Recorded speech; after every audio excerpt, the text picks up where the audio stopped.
আসসালামু আলাইকুম এভরিওয়ান, সবাই কেমন আছেন? আলহামদুলিল্লাহ আমি অনেক ভালো আছি। আমি কিন্তু গত শুক্রবারে কনটেন্ট মনিটাইজ পাইছি।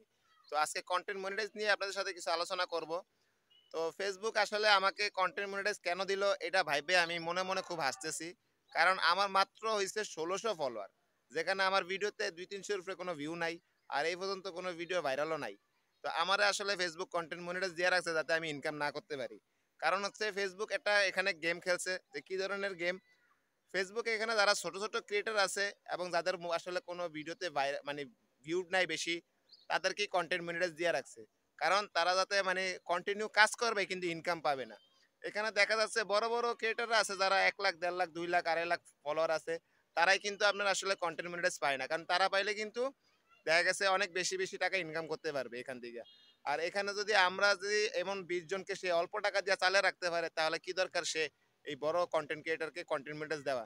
এইজন্যই কিন্তু আসলে কনটেন্ট মনিটাইজ ছোট, ছোট ইউজারদেরকে বেশি দিতেছে। আর আমি এই ১ সপ্তাহে মাত্র ১ সেন্ট কামাইছি ভাই।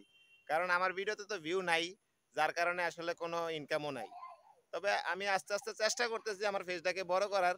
যেহেতু কনটেন্ট মনিটাইজ দিছে, হয়তো একসময় পেজ বড় হইলে এখান থেকে ভালো কিছু ইনকাম করতে পারবো।